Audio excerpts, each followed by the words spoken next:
nome do Pai, e do Filho, e do Espírito Santo. Amém. Nós acabamos de nos consagrar ao Espírito Santo. Consagrar esta formação ao Espírito Santo. Toda a inspiração, a organização do nosso pensamento, das nossas ideias, das nossas emoções, tudo isso esteja sendo conduzido pelo Espírito Santo. Eu gosto muito, eu acho que a parte mais profunda desta consagração ao Espírito Santo, segundo o meu parecer, é quando nós pedimos que nenhuma fibra do meu corpo, da minha alma, do meu espírito se mova, senão pelo vosso sopro de vida. Assim, queridos, depois de rezarmos e pedirmos a luz do Espírito Santo, nós vamos dar prosseguimento à nossa formação sobre o coração de todo o nosso patrimônio espiritual, que é o nosso carisma. Estamos desenvolvendo, refletindo, ampliando um pouco o nosso conhecimento a respeito dessa instrução, o serviço da autoridade e a obediência na igreja, que é um grande manual, né, instrutivo, formativo, e que atinge em cheio o coração da nossa comunidade, que é o carisma.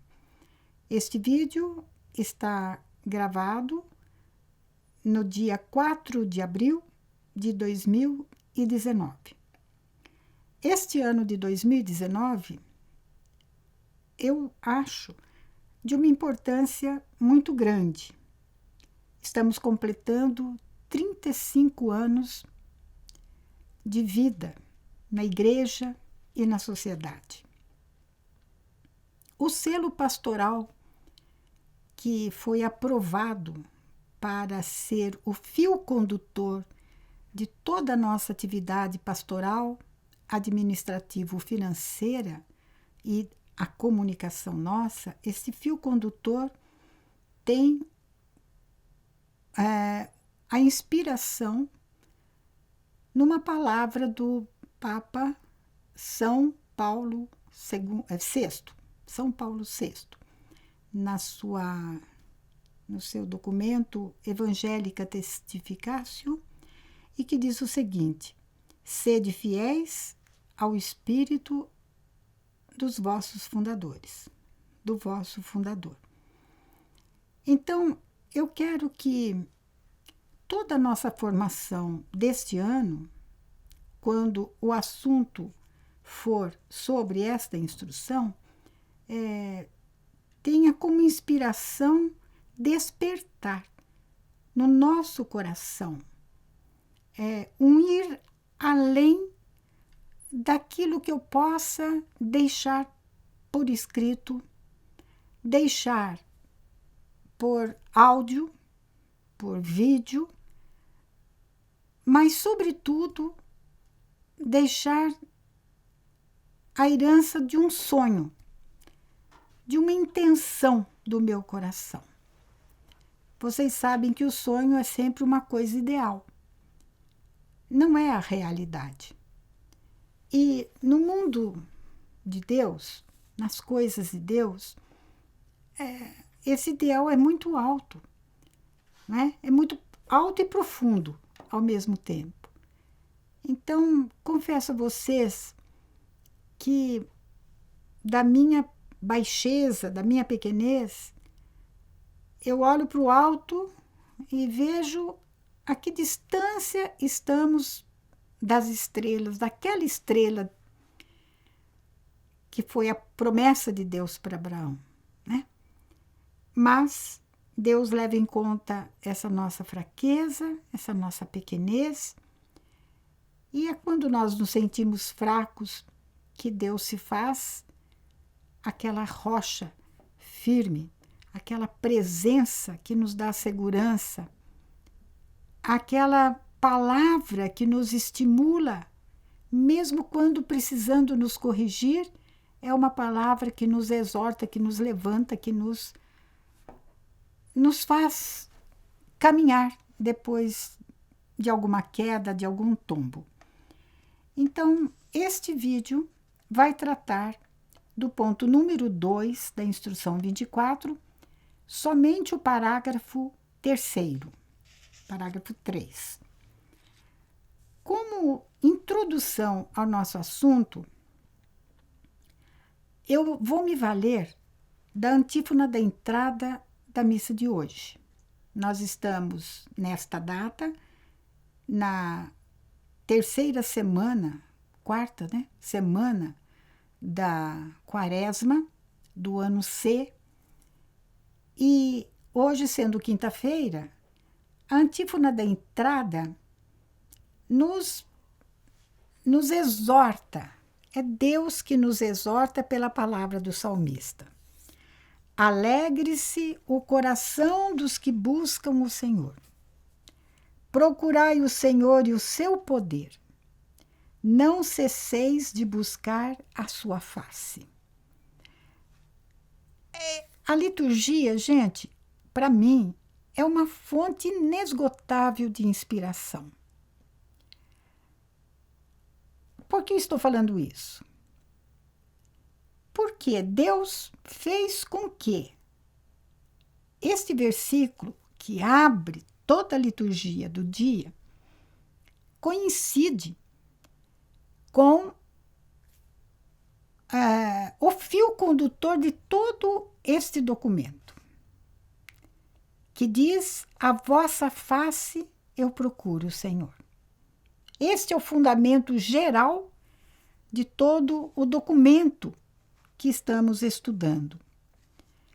Então, é fundamental que cada um que se sente e seja de fato filho desta comunidade, herdeiro deste patrimônio, é necessário que haja no coração de cada um querer afetivo e efetivo,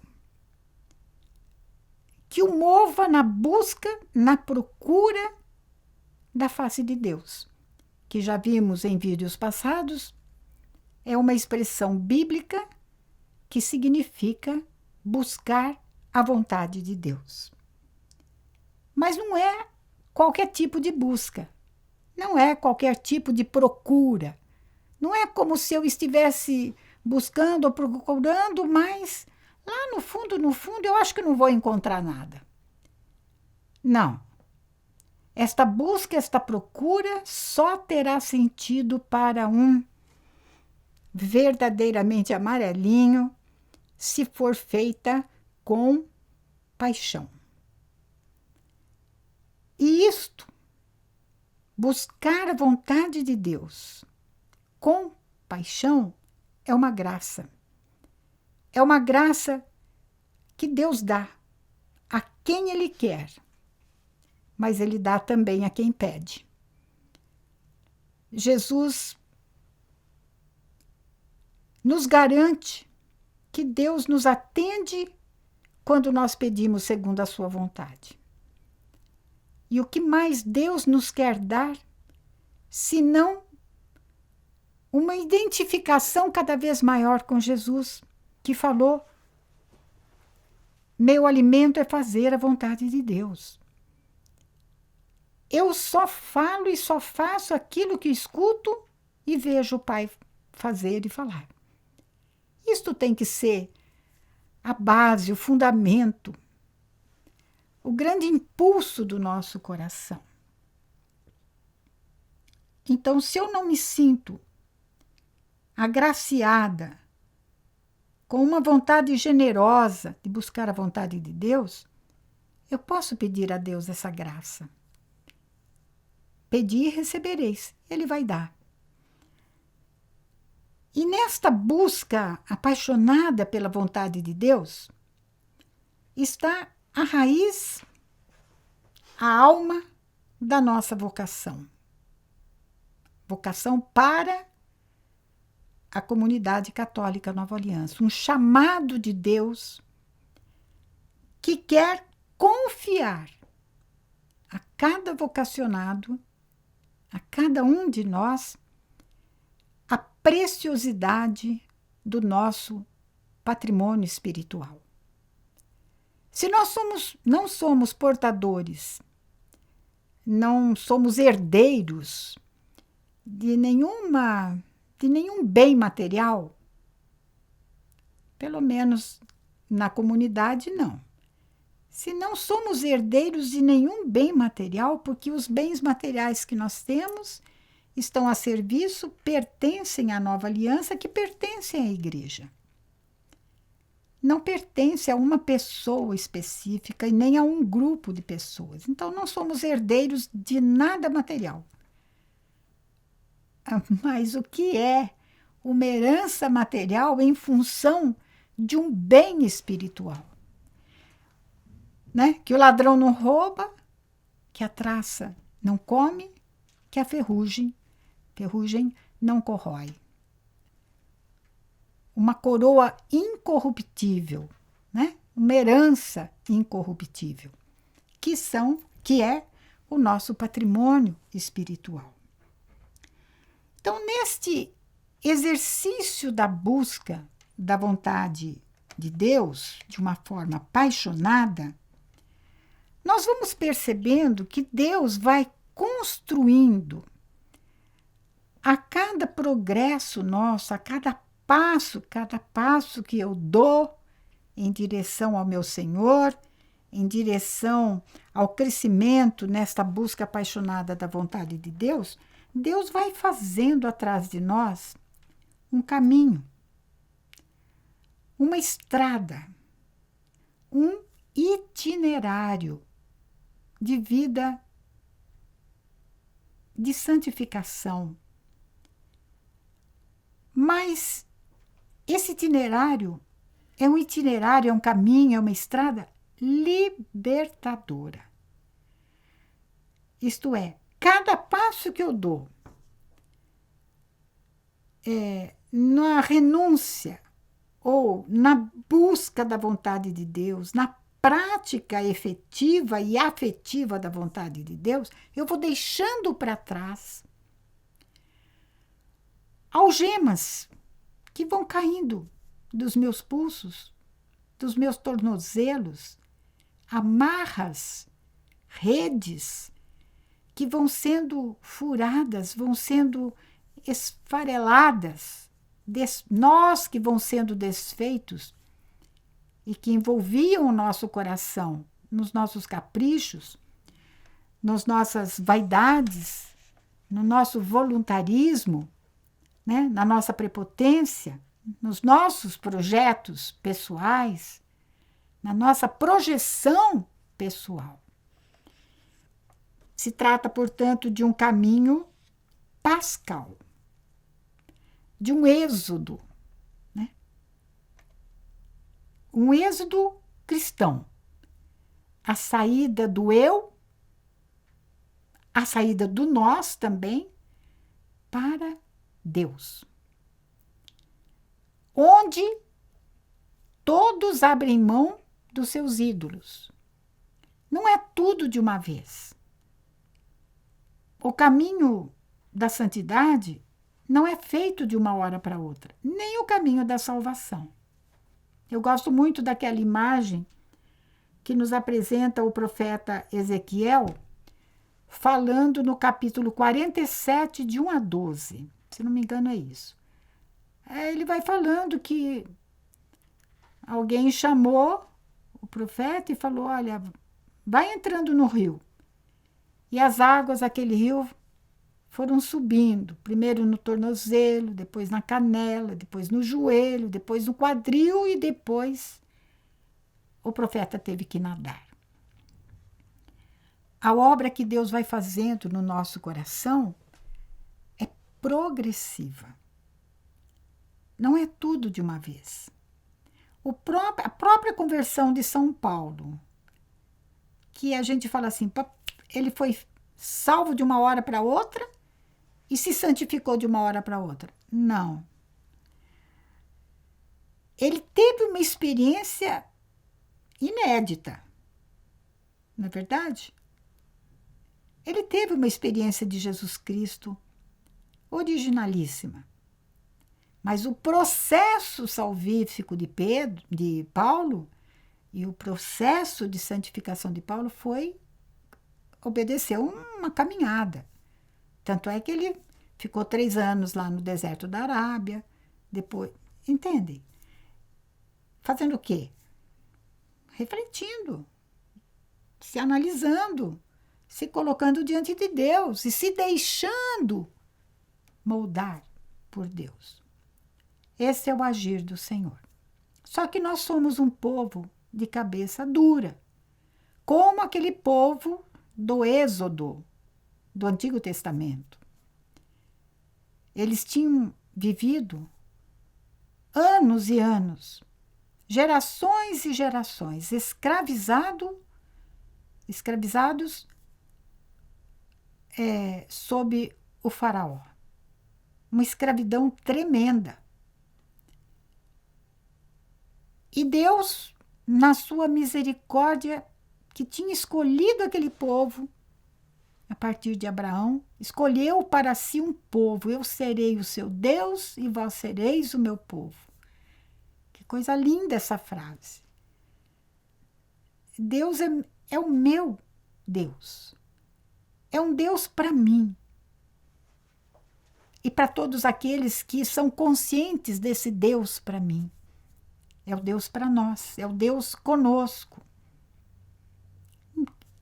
Ele fez de mim um objeto da sua escolha. Fez daquele povo objeto da sua escolha. Fez da nova aliança, na sua pequenez também, a pupila dos olhos de Deus, sobre quem ele vela, como a águia vela, né, sobre os seus filhotes. Deus está tomando conta de nós. Mas esse povo escolhido também não era bento, como nós. Que dificuldade nós temos de ser fiéis a Deus, de caminharmos numa trajetória retilínea. Vamos ao texto do Êxodo 32, versículo 7. O Senhor falou a Moisés: vai, desce, pois o teu povo se corrompeu, o povo que tiraste do Egito. Bem depressa se desviaram do caminho que lhes prescrevi. Fizeram para si um bezerro de metal fundido, prostraram-se em adoração e ofereceram sacrifícios diante dele. Vocês prestaram atenção?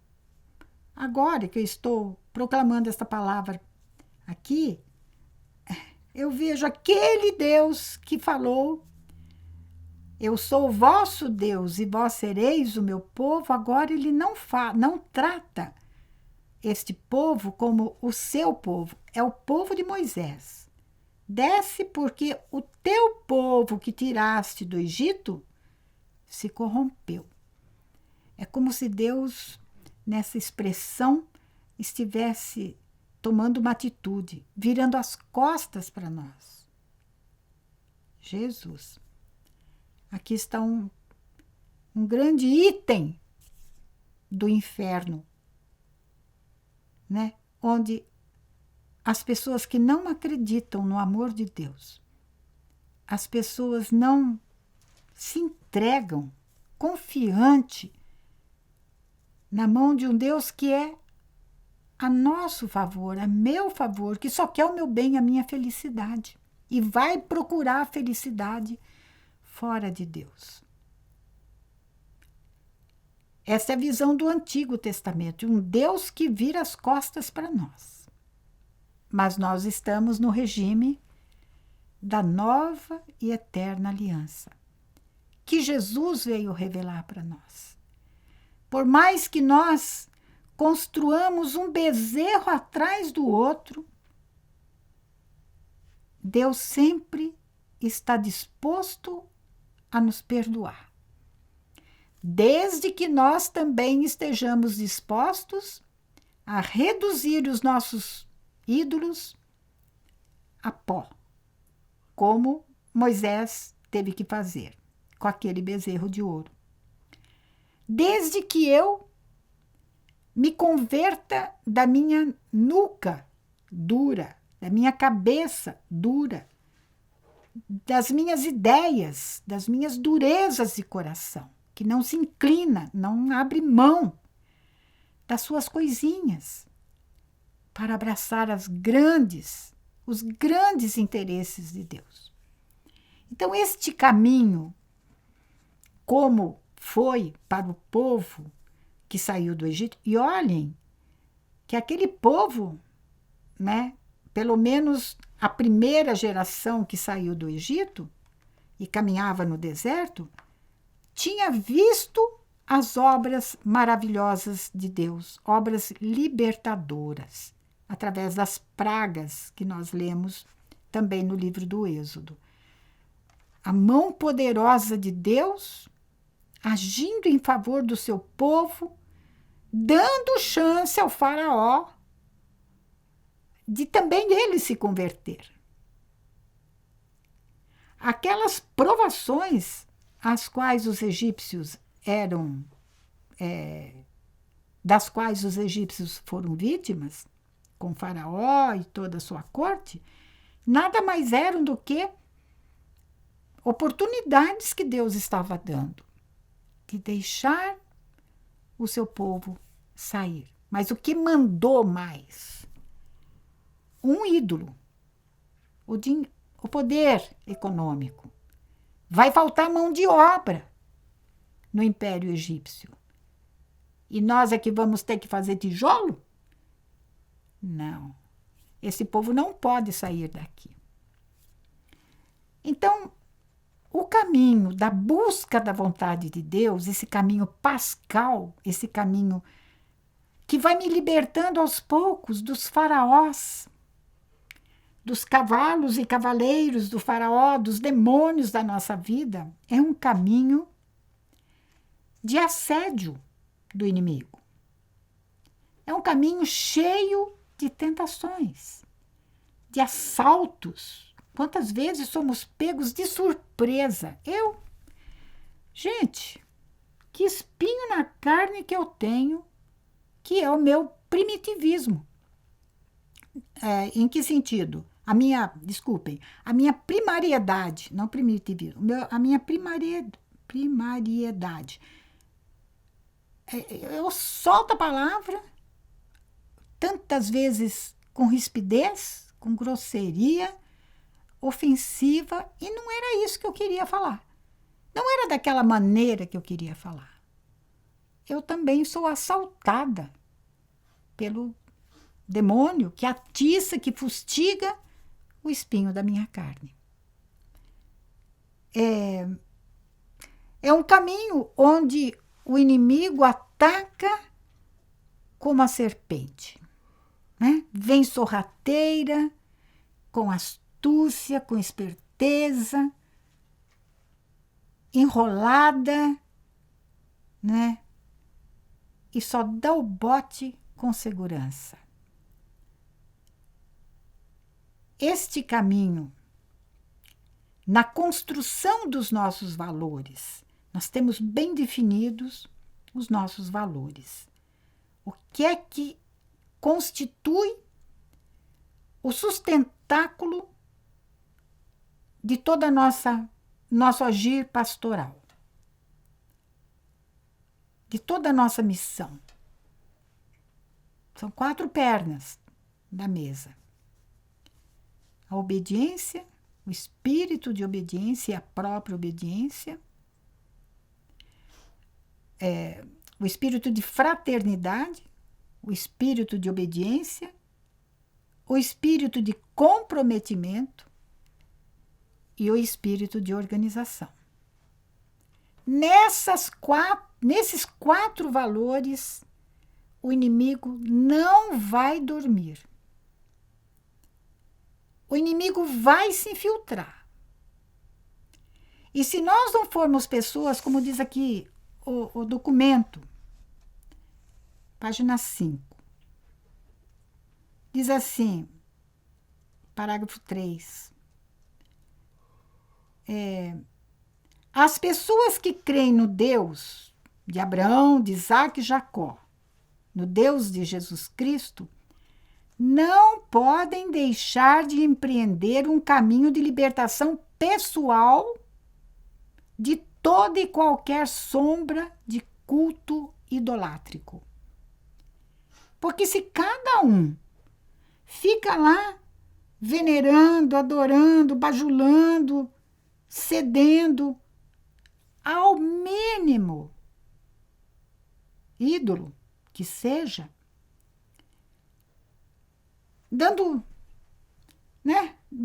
alimentando esse ídolo dentro de si, com sucessivos não para Deus, com sucessivos sim para os apelos da nossa carne, aí não há valor que se sustente. Então, repito, a construção dos nossos valores é construção, é tijolo por tijolo, até que a parede se levante e a construção no céu, se complete. Mas nós seremos, sim, provados, atacados, e não podemos ser responsabilizados pessoalmente se nós, de fato, abrimos mão, lutamos contra os nossos ídolos e, ao mesmo tempo, buscamos apaixonadamente a vontade de Deus.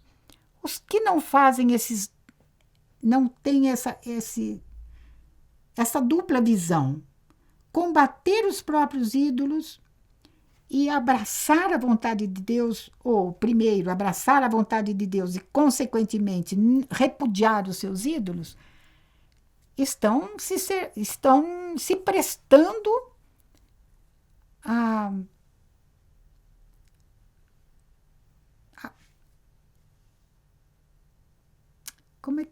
fragilizar, em algum ponto, algum desses valores nossos. A fraternidade, o espírito da fraternidade, o espírito de obediência que vai além daquilo, que me foi ordenado, que me cabe como fazendo coisas na comunidade, eu vou sempre além.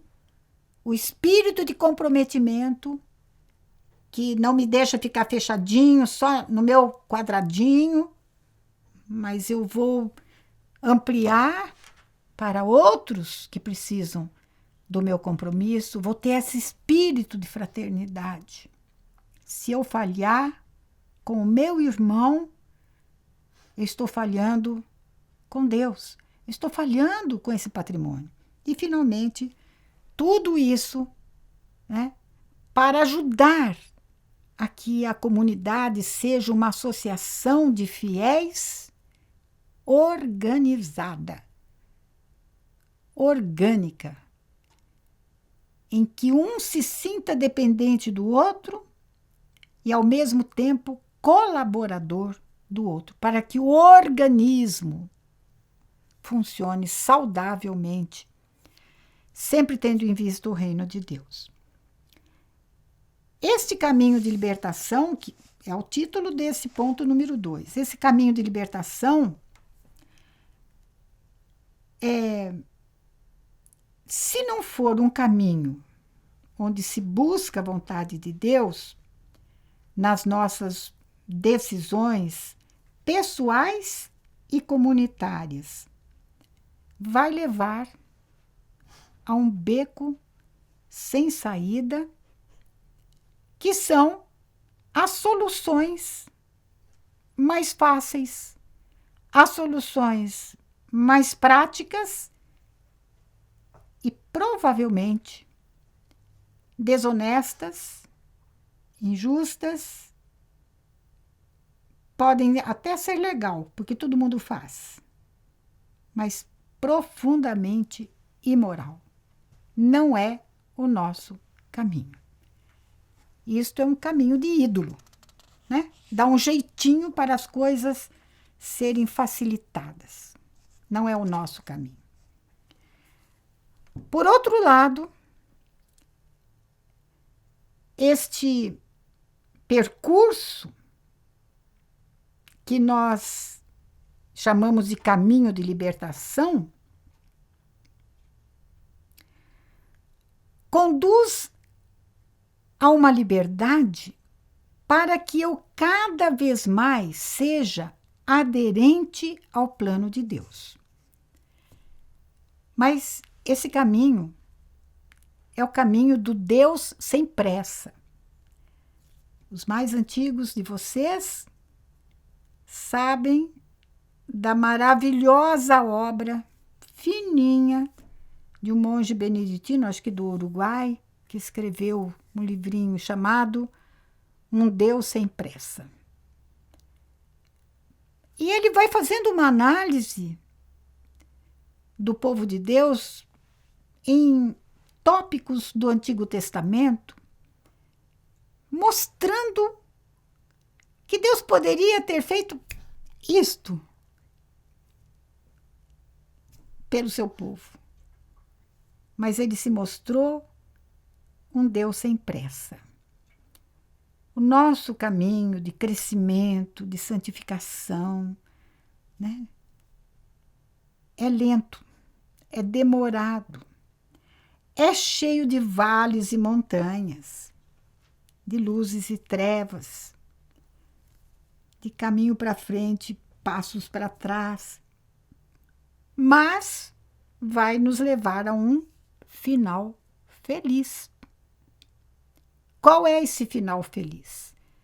A vida eterna com Deus.